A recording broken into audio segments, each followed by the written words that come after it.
最近训练赛的效果不错，大家在配合上比以前更进步，希望能保持现在的状态。LGD 这支队伍其实有时候挺迷的，有时候发挥也会出乎意料，虽然不会有什么压力，不过还是会全力以赴拿下比赛。面对 Yuki 这名对手，更多的是期待和他对战。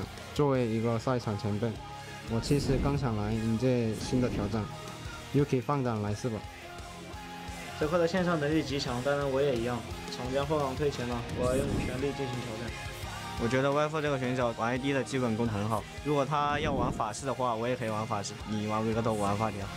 FLICKR 是个很厉害的 AD， 但是看了他的比赛之后，也经常会上头吧。我们会抓住他这点来击溃他们。艾米这名选手也是状态比较不稳定，他的话有时候会比较刚嘛。来刚的话，我只要多想一下，用智力去赢他就行了。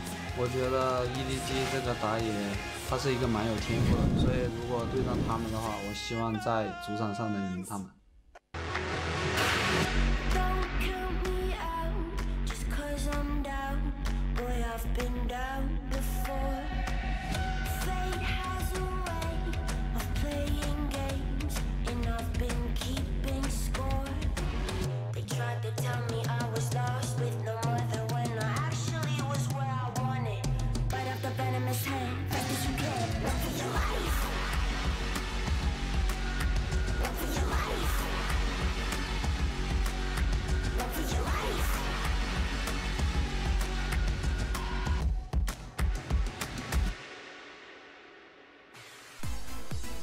Hello and welcome back to the English broadcast of the LPL. As you can see, we've flown over to Hangzhou. It's going to be LGD's home arena as they take on EDG today. You can actually see that the crowd is out here in force today. I feel like LGD's crowd has gotten stronger and stronger over the last couple of weeks of play since they have actually been winning games. You can see this was them earlier today, just walking into their green room, getting ready for today's game, because you can actually hear from the team themselves that they're excited about this matchup, and it's a big one as well. You know, EDG being on a bit of a slump, LGD being on a bit of a rise. There's actually a pretty good chance they might actually pick up a win today here. And of course, showing you some probably Weibo videos, I'm sure. FLICKR, how you doing? I'm great. I'm looking at PYL, and you're correct as we see Edward Gaming filing into the stadium. This is a match, one of our older matches, one of our older rivalries left into the LPL. Of course, a lot of LPL fans, at least from the Western perspective, remember 2015 as the big boom of the LPL when Edward Gaming took their MSI championship. And it was really LGD that were hot on their heels, eventually taking away the #1 seed heading into summer. And then we'll cut the tape there and not talk about what happened afterwards.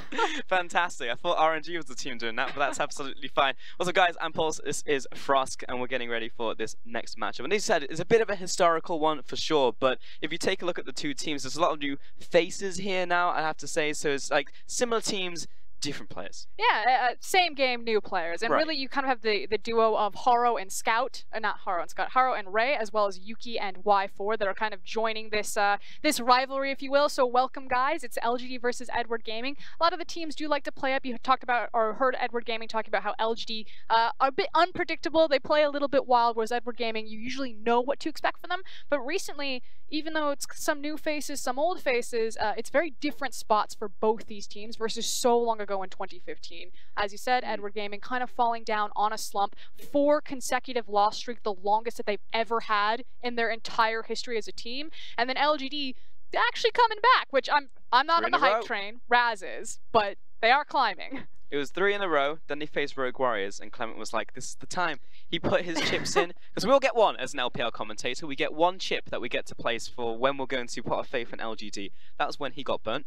So we've all put down our chips. A reminder, Raz actually made a bet with me on the podcast. You can check out the podcast over on our LPL content YouTube channel. I was the special guest last time around, and he said that LG were going to make playoffs. I told him he was crazy, so Raz is going to be wearing a wig when they don't make playoffs. If they somehow magically do, I shall wear the wig, but we all know what's going to happen. Yeah, exactly. Because you've never worn a wig in your life after losing a bet. That's never happened.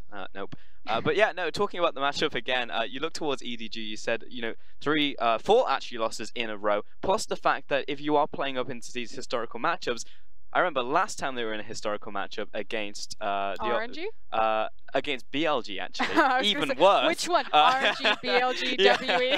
Yeah, so previously I made BLG, they got 2-0'd, right? So like, if they're going to play up, I would like to see them actually play up into this matchup here against LGD today. See, this is why they brought me in. They're like, Edward Gaming, they're having a hard time.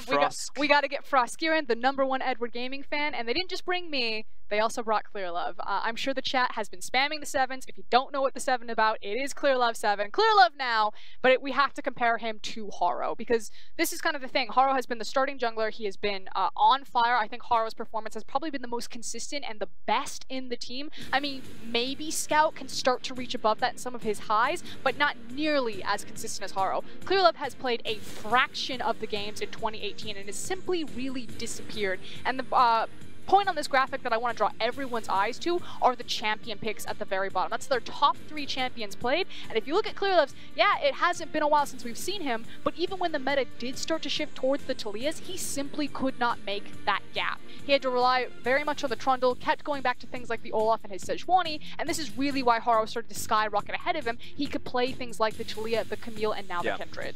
But that's the most shocking thing to me, is just your initial statement, which was the fact that Haro has been the most consistent member on the team. I remember Spring Split. I think everybody who is an EDG fan, who has even watched EDG, remembers the Spring Split. Not the best performance from Haro, and by not the best, I mean absolutely terrible. Comes into Summer, and it looks like a completely different player. I think half of that was the meta. Now they can actually play some carries in the jungle. Looked like he was actually just trying to be ClearLove 2.0, you know, trying to copy his old predecessor. We saw a lot of Sejuani come out from him. That wasn't really working. But then you put him on something like a Talia, and the guy just pops off.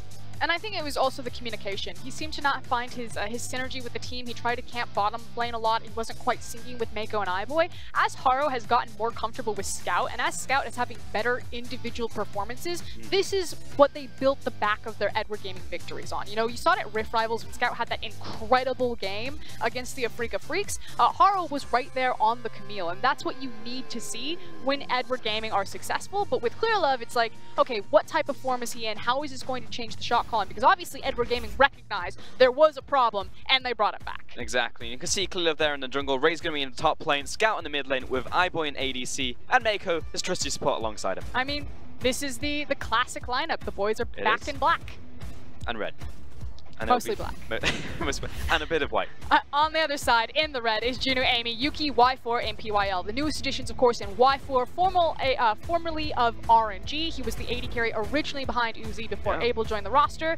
He since had to spread his wings and go find a team to shine, and he really has shown on LGD. If we talk about consistent performers, I think Y4 has actually been the most consistent performer for LGD in a lot of their victories. Oh yeah, by far. I mean, you have like 2 big carry players in the top side and the middle lane, though I haven't seen a whole lot recently from Juno. I think it's more been about Yuki, highest in solo kills in the mid lane, and then in the bottom lane, you're absolutely right. Y4, he's been innovating as well. He's the first player to bring Orianna down into the marksman role, and is actually pretty consistently banned out against him now. People just know it's a pick that they just want to take him off more than anything else. So yeah, for LGD, he's been a major part of when they actually do pick up series wins. And the thing is that iBoy threw down the gauntlet and said to Y4, if you play a mage, I can do that too, so I dare you. But I think it is a very different type of lane dynamic when EDG are playing with mages in the bot lane versus LGD. A lot of these mages, unless you're playing Swain, don't have the immediate kill threat. They're about the push priority to allow your jungler early access into either invading the enemy jungler or controlling the bottom scuttle crab as well as dragon. And iBoy and Mako, they don't play like that. They play for kills. So unless it is a Swain specifically, I don't think it is as viable or as useful for EDG to play that style. Yeah, there's definitely a chance that we see some kill lane, bottom lanes, just more aggressive champions in general. Looks like Scout's missing the E off his Edward there. We'll get that one checked out. But yeah, we'll see if ClearLove can make it happen in the jungle, you know, because if you take a look at the 2 junglers side by side, I mean, you're looking at the traditional, like, Sejuani to come out into the jungle, right? Like, that's more of the style that we're expecting from ClearLove versus, like, the Talias or even the Camille's coming in from Haro. I mean, to be fair, he can grab the Sejuani. We've seen Snake Esports grabbing that. I don't mind Sejuani right now in the meta. 814, she did have some changes down from her, Permafrost? Yeah. The stun duration has gone down, so she's not as strong as she once was. But ultimately, she still has great scuttle control, and I assume that Edward Gaming will prioritize their mid-jungle pivot point and use ClearLove again as the kind of that security blanket. But what you're really looking for is not necessarily ClearLove's performance, not what type of ganks he's getting off, not what type of kills or his KDA or anything like that. You're looking how Edward Gaming move as a unit and are cross-map communicating when Krylov is on the Rift versus someone like Haro. Because we've seen that there are very clear shot calling problems, especially around the Baron area. Mako is the primary shot caller when Krylov isn't on the roster. I think now that Krylov has rejoined it, Mako is still primary shot caller, but now he has another veteran to fall back on who has that intangible leadership experience. Exactly. At the very least, he's got someone to bounce with. It's just like for someone just to confirm the play, because otherwise it's Mako just making a snap decision, and whether it's good or bad, mostly being bad recently, you know, for EDG. So I actually think for Krylov to come back in here is maybe a good thing for them, especially in a matchup like this, where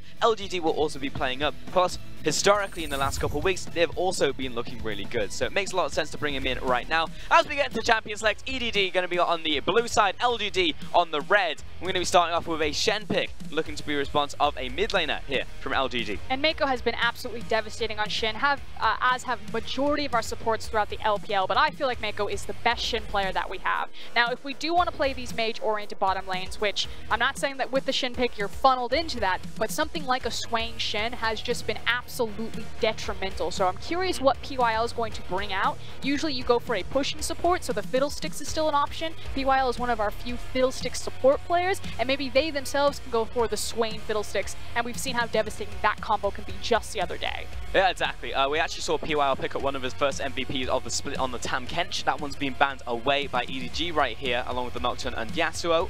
Camille will be picked up here for LGD, most likely going to Amy in the jungle. Instant response here towards the Rise with a Jace and Orianna for EDG. And reminder that Orianna is a denial pick away from Y4. He was the first guy who brought it into the LPL. He's probably one of our best Oriannas that we have. I was very impressed. I didn't know really what to expect when he grabbed hold of the pick, but his zone control, his ultimate usage were just spot on. And so, yes, iBoy can play it. I assume it will go down into that marksman position, but iBoy is not known for his Orianna performance. In fact, it's cost them quite a few games sometimes. It has indeed. EDG, though, they can definitely flex these picks around. Picking up an early Jace, though, you'd expect that one to go to the top lane, though Scout can definitely play it in the mid lane, and if you're Snake, it could go to the jungle. So we'll see where it goes in the end. I feel like it is going to be slotted into the mid lane simply because they have eyes on the Rise, and they assume that that's going to be Yuki's pick. Yuki, newer into the league, has a relatively smaller, effective champion pool. Rise has been one of his go-to signature champions, and so I feel like this is Edward Gaming just understanding that they can hide their cards, maybe set up Krylov a little bit better, and give Scout a good matchup. Exactly. I mean, it's also a win-win situation. Orianna just wants the matchup too. Talia will be the ban out there towards Clearlove. That's going to be a Sedge. Yeah, I know. I looked at that one too. Weird for Edward Gaming to be banning away Sedge. I mean, Jinnu is a known Camille player. We've also seen it from AJ over at BLG. Yeah. Maybe they're trying to force Camille into the top lane and try to flex with the Jace pick as opposed to just taking it into the Rise by banning more junglers. I don't know. It seems... They know that that's Jinnu's pick. I mean, just a lot of flex picks coming in here from EDG. You know, don't exactly know which role or lane they're going in. On the opposite side, LGD going to be banning away the Lucian, of course, from iBoy, so at least doing a little bit of damage towards champion pool. He essentially still has the pick of the litter in terms of top 80 carries. That being said, Y4 will prioritize himself a Varus right here for himself. So a lot of kill pressure in the lane. I expect that iBoy will look towards the Kai'Sa. If he does grab something like the Sivir or the Xayah, it's finally... Nope, we went sideways, went to Ezreal. Left turn. I'm not a big fan of Ezreal. I feel like I say this every single time, and we have great Ezreal players in our league, but Mystic plays it because he can't play anything else. Uzi plays it because he's Uzi, and iBoy played it because he's like, I've seen that Mystic and Uzi are playing it. I bet I can play this. Naturally, Ezreal can stand across from Varus. I mean, Varus is going to have the push priority if he gets access to the creep wave, but if Ezreal gets onto the back of the creeps, he's one of the few champions whose range can match Varus's poke. I still think that Varus is just the easier pick in terms of what Ezreal wants to do, so it's clear that iBoy wants to try to trade with PYL and Y4 into that bottom lane, but if he doesn't get those access to trades, then they'll automatically just lose priority over that wave. They will indeed get bodied. EDG picking up Trundle for themselves, so likely going to go into the jungle here, but we'll wait for all the swap-ups, and LGD going to finish off with a Skarner here to Amy in the jungle. Now, when I look at Amy, I do think of Sejuani, Skarner as some of the champions that I look towards, actually in the same way that you know, BLG and Chieftain in his champion pool, but there we go, Skarner will be the pickup in the end. I actually think it's easier to jungle across from Clearlove in terms of champion pool, simply because he doesn't play a lot of those Graves, the Kendreds, the Talias, things like that, so it forces Edward Gaming to ban them, and I'm sure he can can play them. He just really hasn't shown them competitively. Yeah. So it alleviates a lot of pressure that you need to play a dueling jungler. I expect this series, if it goes to 3 or even just to 2, that ClearLove will be playing basically Trundle and Sejuani and nothing else.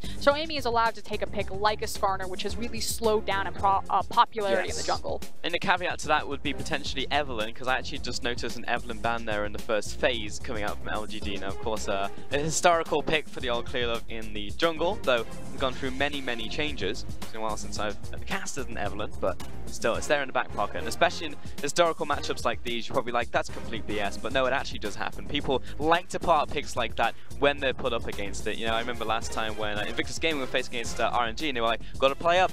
Vayne and Draven come out in the same game. It's just like, it does happen when players want to. Yeah, sometimes you just gotta lean back into your legacy picks. You'll notice as we scan over the crowd, as we look at the 2 captains here, PYL and Mako, but camera has really been on ClearLove a lot of the time, that there's a lot of pigs.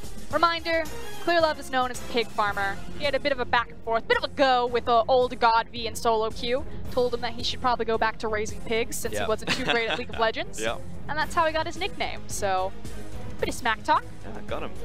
They also play Sejuani, so it just kind of, the meme just keeps on giving, doesn't it?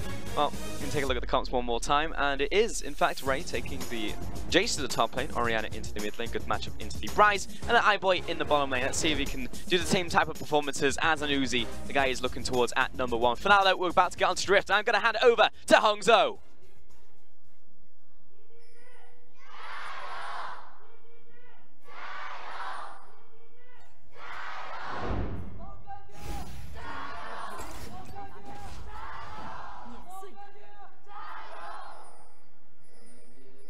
Seemed to be a bit of a power difference there in the volume.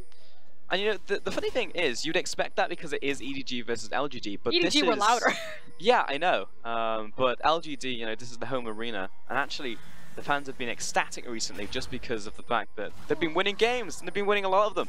They've almost hit the amount of wins they had in spring already at this point in summer. We haven't even finished week 7, so there's plenty of time for them actually to beat that record. And again, it's an examination about why LGD are back on the rise and starting to win these games. Now, naturally, they have blown up the roster, put it back together, and their 2 franchise players that they seem to have just decided to build around are Jinnu and Yuki. So they're 2 solo laners. And Amy has just found so much more success bouncing around the top side of his map than trying to give all of his attention to Y4 and PYL in the bot lane. So I do like this delay invade from Ray and ClearLove because they want to try to disrupt Amy's pathing, but I also love the collapse. You know, Amy is not being left out to dry by LGD anymore, which was such the case in the past. 100%. Oh, PYL giving him a bit of a taunt right there.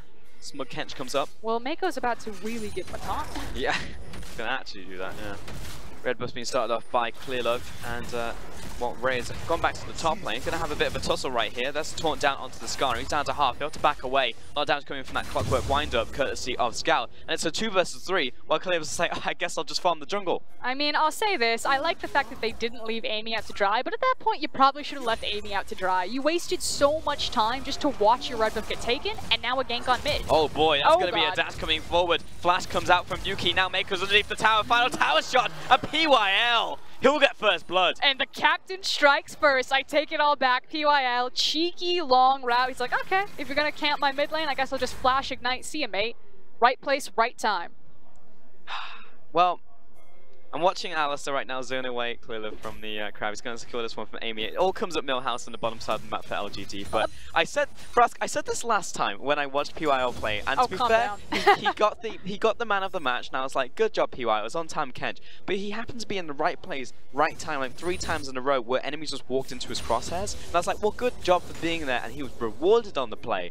But it almost felt like the enemy was just like handing him the ball. You know, they didn't even throw it in his hands up. They like gave it to him. I already like the confidence coming out of both squads, you know, the attempted gank onto the mid lane as well as the response. I do think, though, that the more important thing that PYL did for his team there... Oh! Hello.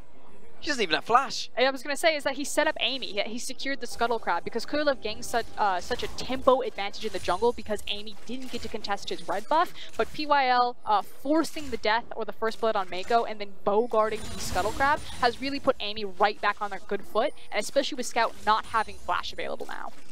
You just got to think of the contrast as well, because I know we've cast our fair share of LGD games for us, and usually it's PYL just randomly walking into a bush, face checking too early, dying, then start dragging over to the enemy team. But I think recently PYL has definitely changed as a player, just a full mentality shift. So that may be part of the reason why LGD have been doing so well recently, because it almost seems like they do have all the pieces of the puzzle. They're just still yet to assemble it. And in recent games, they've at least got the corners down. You know?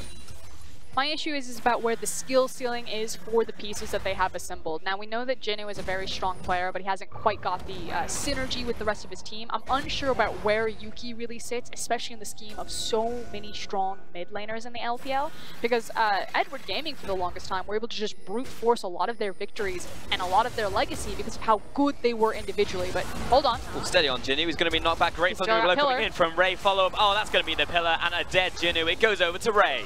Beautifully executed by Edward Gaming to make sure that the kill gold went onto the Jason to the top lane. And now they're going to add insult to injury, force a cannon wave into the tower, and Camille doesn't have access to teleport, so salt in the wound there.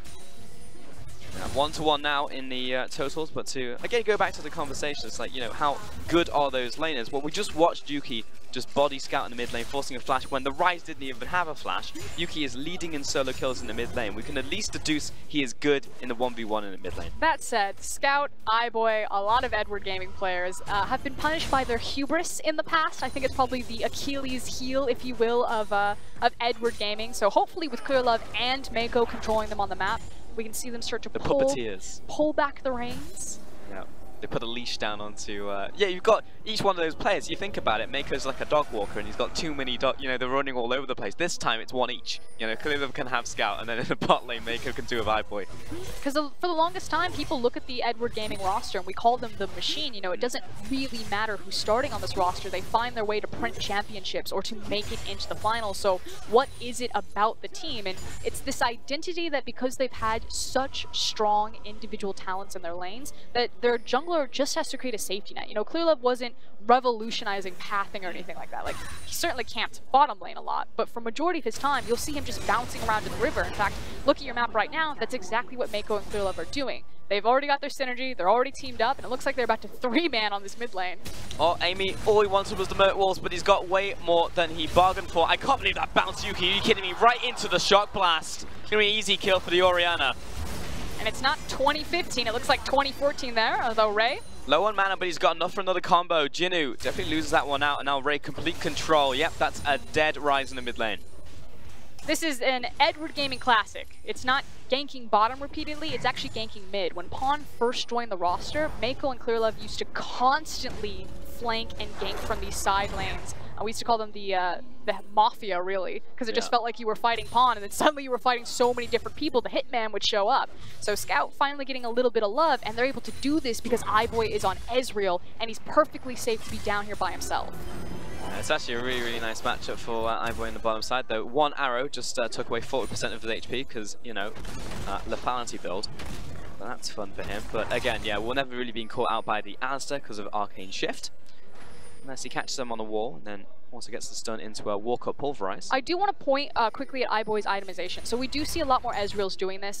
Deft also did it back at Rift Rivals, but he took the Sheen rather than going the tier route. It is becoming more common, but the thing is it emphasizes your trading versus your scaling. iBoy is taking this item because he doesn't want to get shoved in. He actually wants to get on the back half of that wave and then start trading aggressively with Y4 to keep PYL in lane. If he can keep the Alistar and the Varus locked down, then what should naturally just be a, you know, survive losing lane scenario suddenly turns into a winning side of the map for EDG, and that's massive. It's actually very similar to what I was watching from Invictus Gaming yesterday in our match of the week versus Rogue Warriors, is that they were able to isolate those lanes and actually really emphasize that, oh, bad time to go in, Ray. That's going to be an ultimatum throw down, plus Amy off to the side. It's just a matter of time. Who's going to pick up the kill? Should go to the top laner here. And down he goes. It's going to be another kill. Shockwave brings Yuki back to his tower, but Scout just says shoot, go home. And the question is, what will LGD trade by getting power back onto Jinu? Now, the ping did go down for the blue buff. You can see that Ryze was forced back, so EDG should get this one for free. And Amy really needs to respond. He's actually going back to his own Raptor camp, but he's got nice control wards set up to the top side of the river. I think he should be able to trade even on this. Now he's pathing incorrectly. They're trying to fight. He's coming down, yeah, you can actually see the positioning of PYL. I was thinking about it, but now he's actually pathing back towards top. It's because mid was also shoved back, which is why Skarner probably wants to collect some of those minions on the way past. So Edward Gaming recognized that they want to protect their blue buff, and because Jinnu is taking this time to... See, this is the issue with LGD. They should be coordinating this better. Rise has just gotten back into lane. He's got a fresh buy, fresh mana, fresh health. Skarner has control wards in the river, and Jinnu actually had the push advantage on Jace. Why didn't they walk into Edward Gaming's blue buff to trade? That's a great question, but bot lane's been opened up on Chain of Corruption is good. Mako kiting back, Y4 trying to come with an arrow in 4 seconds from now. iBoy should be able to open up the distance here, and Scout will just get his blue buff. Flash lost on Mako, but he will have access to his Stand United, so they can start making some of those cross-map plays. I feel like it's a missed opportunity for LG, though, as the blue buff is transferred over, and otherwise it's been a quiet mid-game. Relatively quiet. Just 2-2. Relatively. Jinnu walking into the bush. You always knew he was there, though, because he was on top of a ward. They placed down, but had a suspicion. Still wins up on that trade. Amy still passing towards the top side, and Clearlove, he's here. So we'll be able to react to a gank, though I don't know if he knows the position necessarily of Amy right now. He's actually looking to back himself. See if he's got enough of that Cinderhawk here. They spotted Clearlove, like you were talking about, all of the vision that LGD had on the top side of river, so Yuki shouldn't fall for this. Here comes Shen, though. They may force a dive with Stand United. Yeah, especially with Scout's positioning. Now he's been spotted. Yeah, he was on that ward. That was actually really nice from Yuki. Still got to be careful, because that's a shockwave. Clear's going to fall over the pillar, but here's PYL. Comes up for the counter. Instant jump away by Scout right there, but both of the summoners. Really good flash from both PYL and Scout to dodge it out. If Mako actually hadn't veered off towards the bottom side of the river and he had continued on to the call walking up mid lane, that could have been devastating for LGD because he would have been in taunt range. So bit of miscommunication as Edward Gaming attempted to force the play with Scout and Clearlove, but Mako just wasn't on the same page. It's interesting how unlocked these supports are in this game. PY and Mako, constant roams. I mean, PY has probably spent more time mid lane than he has bot lane. Same for Mako, to be honest. This has been a bit of a 1v1 down there. Equal farm between the AD carries, but it's still going to be this bit of an ARAM going, but one team is definitely winning it out. It's EDG, and now they're going to jump on 4 versus 3. This is going EDG's way. Ray goes down to the Zons bit. Here comes the top laner, and no one's dead just yet. Here comes the turnaround. Great ultimate by Jinnu. He's going to find one on the backside onto Scout. Jumps over the wall, looking towards Ray, waiting on this blast cone. He makes it over the wall, but here comes the round warp, the shortest one of all time. Oh, he's going to make it over. Okay. PYL with the headbutt pulverized. He'll claim the kill. Really cleverly done and a good counterplay by LGD. And this feels like this has been a game so far of kind of gank, counter gank, because you're right, both these supports have been unlocked. They've been examining themselves onto the vision, and Mako and PYL are just constantly hiding in the brushes, trying to, you know, get their armies in front of them and then look for these ambushes.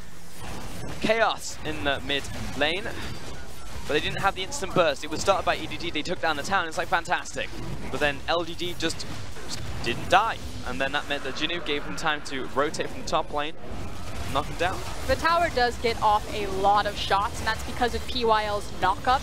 The pulverized time where they're sitting in the air, I believe it got 2 extra shots off. And then it's really a kind of a divide and conquer situation at level 6 between level 8. LG's composition is pretty strong because they have access to the tank stats from Alistar.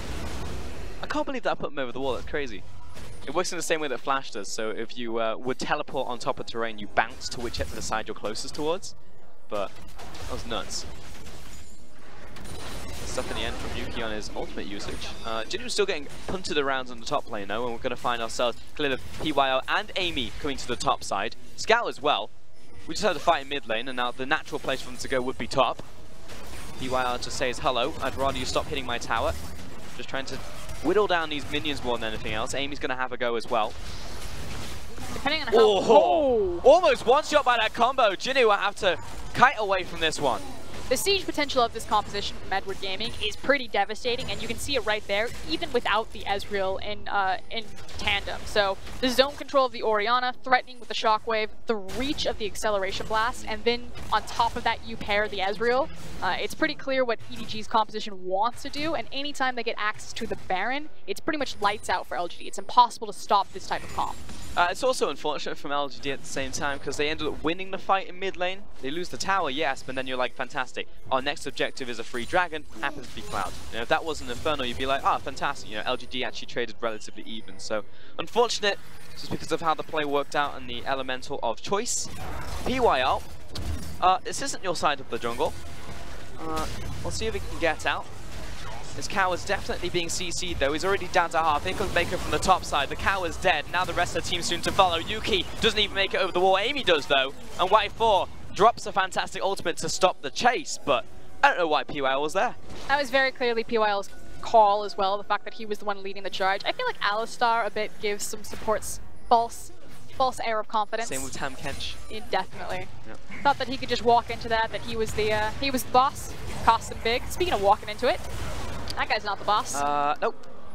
No, he definitely wasn't. That's a head scratcher. He puts his head behind. He's like, it's my first day, guys. Come on. Come on. Yeah. It's been a while. All right. So yeah, PYL in very deep, aiming behind him, feels confident. Plus he's Alistar again, has ultimate, but yeah, he's just in way too deep. The collapse comes out, and they chase him probably faster than he was expecting. And it's really where Y4 is positioned. The fact that Varus committed to the tower versus actually being there ready for the fight. So it's fine if PYL wants to go hunting, as long as he has his team behind him. Uh-oh, iBoy low, he's got Mako on top of, oh, he's sniped out though, Y4, the damage coming out of that piercing arrow. I feel like we keep cutting into replays of just players being way too cocky. Yeah, I mean, that's 3 in a row, we make it 4. Yuki backs away, he's a smart cookie. Bot lane just going to finish off the rest of this wave. At this point in the game, though, we've had our initial itemization coming out. I feel like both these compositions really peak and spike at the same time, but they do things very differently. So we talked about the siege potential that EDG's composition have. If they ever get access to things like multiple mountain drakes, a Baron, it's really difficult for LGD to stop that. They're pretty much forced into hard engage, and while they do have a lot of those tools in the Camille, into the Alistar, which I actually really like those picks into this comp, as long as Clearlove is really clean on his pillars, that's why the Trundle fits so well in this siege poke composition, because he's the primary disengage point. Whereas LGD on the other side, they have a lot more pick potential, they have a lot more potential to play a 1-3-1, because Ryze is much more mobile than the Orianna, and Camille and Jace can both play those side lanes pretty well. And they have a lot more ability to play diving backlines with a Skarner, with a Ryze, and with an Alistar. So their 5v5 I feel like has a lot more versatility and options, and they want to team fight a lot more, whereas Edward Gaming, it's more about the setup, making sure you have control of your flanking vision, and approaching these monster objectives and structure objectives to start to swing your leads. And to be fair, we actually have seen a lot of those types of compositions from LGD recently, you know, simpler compositions to execute, so there's less things to think about, you know. You can actually just think about like your execution in game, and then it's like, come team fights, click our R buttons, go in, do our mechanical things, because at the end of the day, we actually have a lot of mechanically strong players. You know, we have Y4, Yuki, Jinu, they can all just pop off in a team fight, so as long as we can get there, that's going to be great fun. Clear's going to get himself a Herald on top side, while the bot lane tower is going to go down for LGD. That's the trade-off. Yep, but the assumption is that that Herald will give you a tower, so still a trade-up for Edward Gaming, especially because they can use it on an inner structure depending on where they want to drop it, pretty much anywhere other than bot lane. And it looks like it's going to be top. This is going to be a huge swing of power if EDG execute correctly on this play. This needs to be a strong defense for LGD. Oh, Jinu jumps forwards and he's knocked backwards by the thundering blow. Amy's stepping forwards but turns back just in time not to get bumped by the pillar. That's an interesting interaction. Actually, I hadn't seen that one before. Typically, Jace's hammer has the highest priority in the game, but it turns out if Camille latches onto a wall, she's going. And the nice thing is while it didn't look like much, LGD did manage to force Edward Gaming off of the play. They didn't drop the pillar, they didn't get the pick, and they didn't crack that top tower. Now, EDG have full confidence that that tower is going to fall, especially because they've created a really nice vision net underneath Ray onto the top side, and Jinu is starting to really struggle due to the itemization differences between Camille and Jace at this point in the game. Yeah. She doesn't have access to her Trinity Force. He already has access to both the penetration as well as the Ghost Blade, so he's going to hit like a truck. So EDG are fine not to force that play, but it's only a matter of time. So clock is on for LGD, and they can't cost themselves too many more positional mistakes. It is. Plus, Dragon's on the bottom side, so it's going to be safe for Ray to push back up there. Looks like a bit of a tightrope up there. Easy to fall over. If Amy is in the wings, you know, ultimatum into an impale could be difficult to deal with. Wow, Clear destroyed that one so quickly.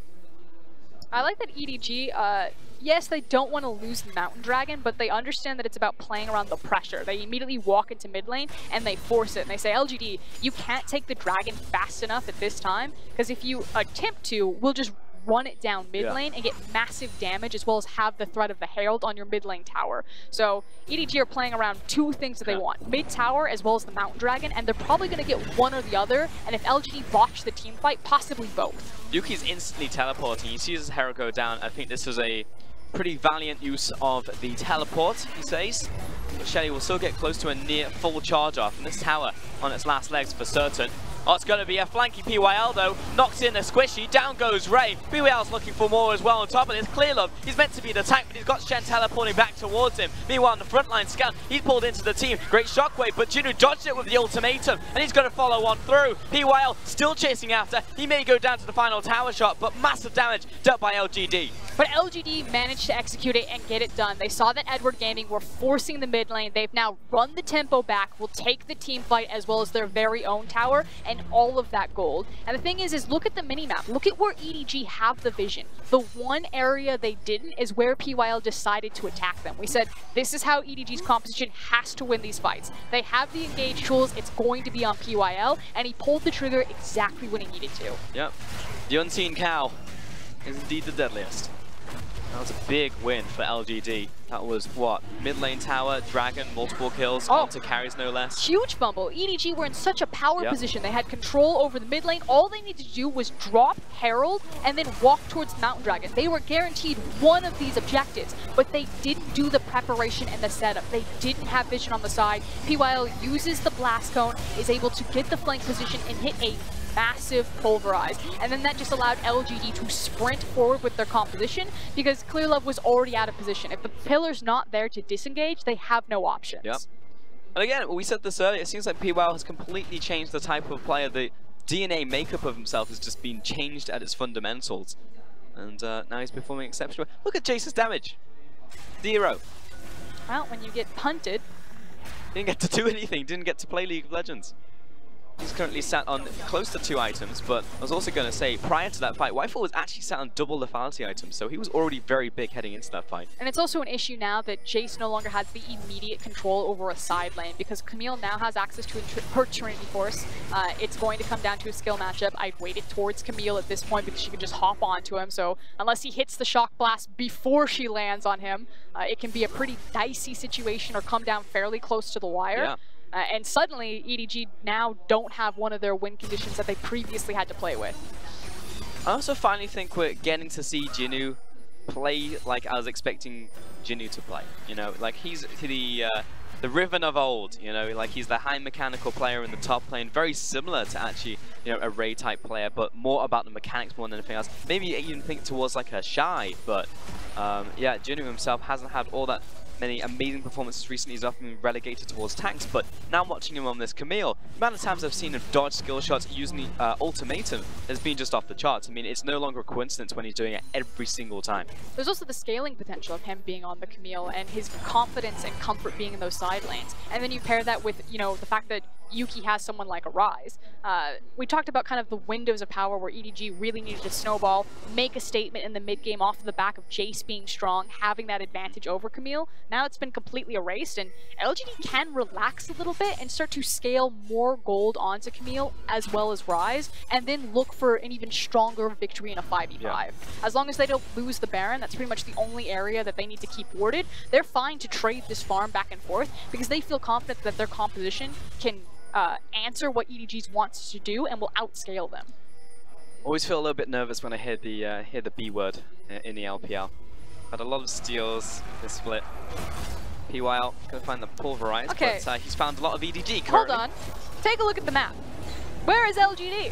Farming top lane, farming Crux. Walking from base. Walking back to mid lane if you're Varus. Okay, back to you. Okay, that was pretty much my point. Here comes Cliff into the bot lane though, looking for a punish onto Jinu. Oh, there's the cancel right there. Follow up into the shadow dash. Jinu super dead. I appreciate it, but you're still dead. And the biggest difference there, and the only game changer, was the fact that they had Shen, but I love the response from LGD immediately on the Baron. It's just iBoy, really, as well as Scout racing there, but I think they're too late. Frost it was all a setup from PYL. He was like, you got one, and you're just like, there's no way they could go Baron off this. It actually just makes his calls easier because if he's just looking at a gray screen, that's true. He doesn't have to micromanage his champion. He's got the strategic view, you know, he can see everything. Just give out orders. Yeah. Maybe that's what he's doing when he randomly walks into bushes, is because he's looking around, forgets he's alive. The nice thing for EDG fans is that they do have an abundance of wave clear, especially because it's also an Iceborne Gauntlet Ezreal, so even a champion like Easy, who doesn't have the best wave clear himself, can also participate with the Jace and the Orianna. The bad news is that LGD got the Baron on a composition that only gets stronger from here. I was trying to figure out who Easy was, but I didn't realize that's like Ezreal and his rapper name, right? Yeah. Easy Real. It's also what they call him in China. Really? Yeah. Oh. I thought that's what they say to me after they beat me in solo queue. Easy E. Ah. That's a good rapper name, to be fair. That is actually a rapper. Oh. Well, there you go. Good job. I wonder before or after Ezreal's existence. Oh, Yuki's going to clear up the top wave. I need to educate you on pop culture. Okay, look.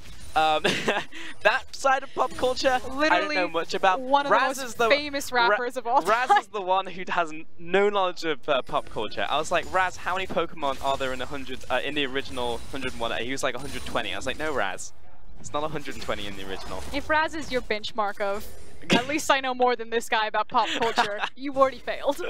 Bet. That guy's part alien, I swear.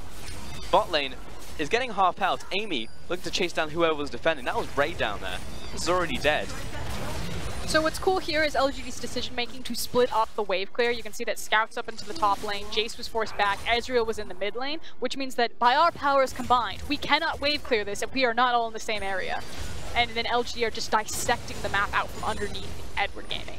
I just really love the fact that LGD are actually instantly coming out onto the map. It's like, we've got Baron, let's go forward. You know, it's none of this stay at base, buy some time, scale up. I mean, it's actually use our composition when it's strong right now, and you can see they're getting a lot of this. That was an inner tower bot lane based off of rotation. Yuki's in the top lane by himself, you need at least 2 people to deal with him. Mid lane's being pushed in, you got instant wave clear coming out of Y4, and LGD at least are going to take another inner tower. It's also the subtle things about how they're protecting their pushing points. So you can see that PYL was constantly on the flank of Yuki, that Amy was sitting on top of Jinnu, and they were making sure that they had their flanks covered to continue to pressure all 3 lanes across the map. It's going to be another tower in the mid lane.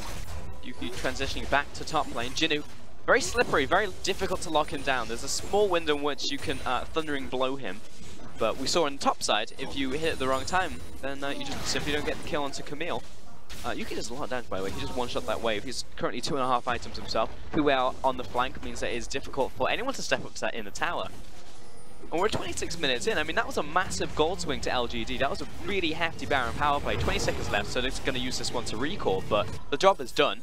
And they're now 6,000 gold ahead of EDG. And no one really would have expected. If you're just tuning into the LPL and you see LGD start to take down Edward Gaming like this, you're wondering what the hell happened. Again, Edward Gaming on a 4-series loss streak. That is the longest loss streak that they've ever had as a team. That's like 2nd week of groups at Worlds. Whew.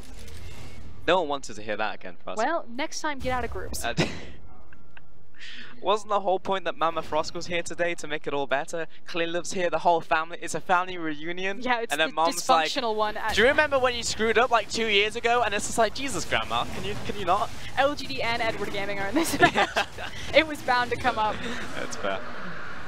LGD get themselves another dragon. They're catching them all this one. No Infernals though. How many are they catching? 120? Apparently according to Raz, 120. They've got all the starter Pokemon, there you go. I guess Charmander's not there, to be fair. Jinnu, he's actually swapped up to the top side now. He's 2.5 items, going towards the 3rd item. Actually doesn't go towards the Triforce, it's just, not Triforce, the Guardian Angel. It's just he wants more damage, more survivability on his 1st life, not just the 2nd. And he's waiting. He's level 16 to level 14. Whoa. We'll jump in. He's waiting for the ultimatum. There it is. Jumps on top of Ray. That's almost an entire health pool. Plus the ultimate coming in from Shen. Doesn't care. Jinnu slices them up anyway. He didn't have a shot in hell to try to fight that one. Again, massive level disadvantage from both top laners. Jinnu has just gotten so much free time and free experience out into these side lanes, and it's starting to showcase itself there. Now 4-2-0 where this Camille was once playing from the back foot due to ClearLove's early intervention. LGD have completely swung that on its head, and everyone has really stepped up and done their time to do so. PYL with the initial engagement in that mid-game, huge to swing the tempo back, and Jinu, pretty much since mid-game through late game, controlling these side lanes. Look at that chain of corruption. It's about to lock down ClearLove on top of that one as well. Amy steps forward, just buying more room for Y4 to put down the hurt onto iBoy. Be waiting for another minion wave to come in. Bot lane's also being sieged. No one's guarding the bot lane because they had to go mid lane. Yuki gets that one for free. Now the base is cracked. Top lane the same thing. EDG getting ripped apart. It should be fairly controlled though. I think LGD should be done. Jinu getting chased down. Ray with the follow-up as well. Placed down tactical sweep. He's being knocked against the wall. But with even with the adaptive, oh my god, he almost got away. Ray will finally finish him out with an auto attack. But that was 3 members while the base is being sieged. Bot lane tower drops. Inhibs almost falling as well. And LGD very happy with their haul. Okay, so amazing siege from LGD. Baron is now spawning in 59 seconds. They have all of this global gold from taking down all of these structures that they can go home, spend, get even stronger, and start setting up for that Baron. If they get the fight around the Baron, they don't need it to end the game. And if they do get the Baron, they could just kill Edward Gaming. Now EDG, good news, they've got all their inhibs. So they have a very tiny window where they can actually crawl out of the hole that LGD have put them in and attempt to fight this, but they get maybe 1 chance, possibly 2, to turn this game around, and they're going to need a miracle. Yeah, that is the single silver lining in the cloud currently for EDG. But yeah, you're talking about that fight. I reckon it's probably going to be in around 20 to 40 seconds because Baron is about to spawn right here. They're actually placing the wards down ahead of time, EDG. And LGD will have to come and respond to that one. But they know what happened. They watched EDG walk from base, walk up to Baron, place down the wards. So EDG have to push up here. They have to make sure they're ready to rotate when LGD A contest vision or B just try and force the Baron. Scout needs to be really careful. So he's, I believe, picking up his blue buff. But a lot of times Scout will enter this Baron area from a different side from his team. And if he face checks at the wrong moment, Skarner's just going to eat him for breakfast. Yep. Ah, I love this. LGD are like, we don't need to 5v5 you. We don't need to take the Baron. We just need to distract you with Jinu. And as soon as you commit to him, which iBoy is committing because he has access to teleport, that's when we'll strike. Either by teleporting or Skarner ulting on top of you or burning the Baron. I mean, this is the thing about the majority of teams in the LPL. You put them ahead, and they're probably going to be able to beat you. You know, like, everyone knows what to do when ahead. You can just continue to build on your good decisions. Maybe not soon, but like, you know, LGD right here. But often they can't get ahead in the first place. It's a major issue for them. But right here, they can send Jinu off to the side lane. He's going to win in a 1v1. Yuki can do the same. They're going to 2-man it, and then Rise ult out if they need to. Wow. Very clever from LGD. It's dropping very quickly. Rise does a lot of sustained damage when he can just stand there and combo. This is dead. Yep, beautifully done. ClearLove? Yeah, I mean, EDG, they have an inkling of what's going on. PYL is going to block this entire door up. He holds the door completely. Teleport deep. Cancelled.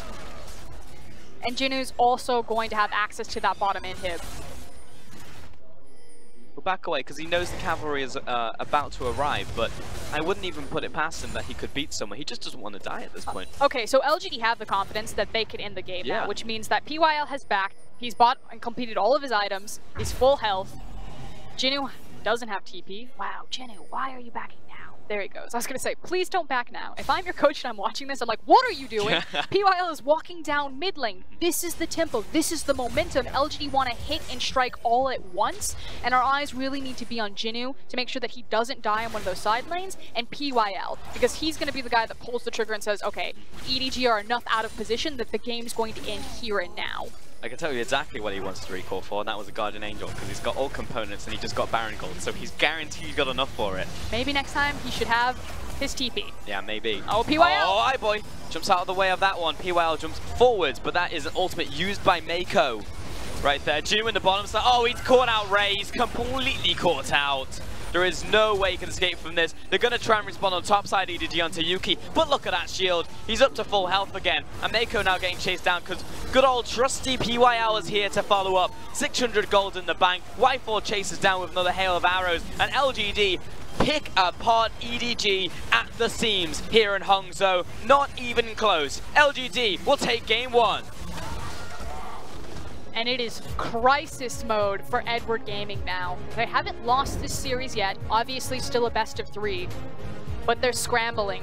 They pull back Clearlove in over Haro, Haro being one of the most consistent members, and they're still struggling to get the proper setup, to have the proper calls, and get caught. Yeah, definitely a couple of Monk has been spammed in chat right now, or whatever the Chinese equivalent is. Before it was 7s, now I'm not entirely sure. I think that's when you spam 6. 6 is usually, well... I know, that's why it's ironic. Ah, I see. Ah, I see. Yeah. Almost every number has a meaning in Chinese, that's what I found out. But yeah, 3330 coming out on the game timer there from LGD and just smacked them. Yeah, and frankly, super impressive from LGD. We talked about this over the course of the game, but it felt like a team effort where each individual member stepped up when they needed to at the correct time. PYL cannot sing his praises enough on this Alistar pick. It was his big maneuver in that mid lane, finding a massive pulverize to swing tempo back in favor of LGD. And then once they had that breakaway, they just sprinted off with it. And it's a pretty nutty amount of damage coming out from Y4 as well, because the majority of this game was mid-game, which means that he can just walk around, be the siege engine, be the catapult, if you will, wherever he needs to be, and he put out so much damage. He was just walking around with multiple lethality items, and you can see 21,000 damage. What does his team add up to? 8k, 3, like, that's almost as much as the entire team combined, if Junior wasn't also doing a great job on the top side. Yep, and then you had the advantage of Yuki and Amy also having their shining moment where they two-manned the Baron and then had the safety of the Rise ultimate out of the back of the Baron pit should Edward Gaming try to contest them. So super clean from LGD. You can see now why that if it, again, is your first time tuning back into the LPL, that is why LGD are starting to climb back up the totem pole. Not only are EDG making very obvious decisions in their macro performance and in their setup that leave them exposed, but LG are now in a position of confidence and talent where they can execute on those exposures. Yeah, I mean, they could definitely just take this series right here. This could very easily be a clean sweep. If we saw the same thing that we saw from EDG in this first game, then it will be a clean sweep. They need to bring something else to the table in that second game, and that's something else I actually thought was Clearlove, you know? Coming in today, I was just like, well, Haro's not here, you don't have that carry potential, but Clearlove's here for the shot calling, you know? He can bring the reins in on Scout in the mid lane, same thing in the bot side for iBoy and Mako, but that's not really what we saw. We just saw a very lackluster play across the board. Yeah, and I think it really does start with draft and kind of retooling some of these weapons that they've picked up. I like the draft from Edward Gaming. It's a style that they've played again and again, this siege style where Clearlove is kind of the primary disengage and kind of the babysitter of all of these champions, but it is still relatively difficult to run, especially against a team like LGD who have so many hard engage options stacked on, and those hard engage options came out in the first 3 picks. Like the Camille and the Alistar were some of the higher priority picks from LGD, so you saw it coming, and Edward Gaming just like, nah, it's fine. You know, we can give them this because we'll be able to disengage. And then you weren't, and you were stuck in a siege composition, and you couldn't siege. Now, Frosk, how does it make you feel? Because LGD right now, you know, they're off the back of getting a couple win streaks. Yes, they're still dropping games against some of the top teams. Are you asking me if they're going to make playoffs? Yes, I am, Frost. Okay. That's where I'm going. I would like everyone, you can't, but we have these banners in the Eastern Conference. I'm just going to read them off for you. All right. Now, reminder, only 4 teams from the Eastern Conference get to go into playoffs. Now, Pulse, you tell me which 4. Tell me when to stop. All right. RNG. Yeah. Okay. Solid one. Invictus Gaming. Yeah. Okay. BLG. Yeah. Okay. JD Gaming. Oh, probably. Okay, one more spot left. Suning. Maybe. LGD. Good chance. No! Suning are gonna make that spot. Even BLG could wreck that spot. I don't know, man. I'm starting to come over to Raz's side. Would you like to make a bet? Oh. Oh, would Can you I like... wait until the end of the series? No, you can't. Do I have to make it right now? Am I joining in on the whip bet right here? Right. You know what? Yes, I will. I'm on Team Raz. Hashtag Team Rice. Team Rice. Yeah, wonderful. Team Rice. Sign me up. That's our power couple name, me and Raz. Team Rice. Oh, excellent. Quality first, everyone. No. Now here's the bet. If LGD do not make playoffs, both Pulse and Raz need to wear a wig. Is it the same wig at the same time? Maybe. Maybe we wear 2 different ones. But does that mean you have to wear 2 wigs? At the same time, if you lose, because there's 2 of us. And yeah, sure, whatever. Alright, there you go. There you have it, folks. But I don't know. I'm looking at that confident. I'm like, there's a very good chance that LGD could do it. And what's great is that we're in the Super Brand Mall. So if you don't know this, when you see those shots of like the Oriental Pearl Tower, that's not just like a scenic shot of Shanghai. That's literally a shot of our arena. We are in that shot. Yeah. And underneath us is a wig store. So you better damn well believe that I'm going to make good on my promise. Yep. You guys are going to look like fools. Yeah. We walk past it every single day, so yeah, I'm ready. That said, LGD do have a good chance of winning this series right now, unless That's what I'm saying. EDG pull And they're up. going to be winning against EDG as well. I mean, like, this is one of the last shots to take wins off of that other conference, right? So it's actually just a really good chance for them to just pick up easy wins. And right here, 1-0 in the series, you can see what happened in the mid lane. This is, again, the perfect flank coming up from PYL. Specifically, I love the fact he used that blast cone, because I think there was a ward just down there, and he maybe control was on the way past, but that blast cone allowed him to close so much distance. Yeah, it was the use of the blast cone that allowed him to rock over there. PYL, huge plays from the captain, and he also gets over the wall by using the W there. So, yeah. Yeah. I think, honestly, because we're talking about this jigsaw puzzle, and I think that PYL really was the last piece of the puzzle, and he was just, I don't know what was going like through his head, because when he goes towards like try bush and just face check, to be fair, we saw like at least 2 of those instances this game, but for the majority, he has been cleaning up his play, and he's making big plays on the other side as well. He's going to find the MVP in this game on his Alistair, and yes, it's not all cleaned up, but if your big plays are bigger than your fumbles, then it's a net win. There was a moment in PYL's history where he was the best support in the league, and it wasn't just when LGD were on top of the world. So we know that PYL has it in him, it's just a matter of exhaustion, of mental fortitude, of patience. He's been in the league for so long. Him and Klulev are some of the oldest players that we have in the LPL, just in terms of the duration that they have grueled through this league. Exactly, and some of those players have been removed. Of course, Imp now replaced by Y4 on that roster, so PYL one of the remaining legacy players on that roster. For now, though, we are going to take a short break, but when we get back, we'll be heading into our second game in Hangzhou. 不破不立，只有经历巨变，老干爹才能重获新生。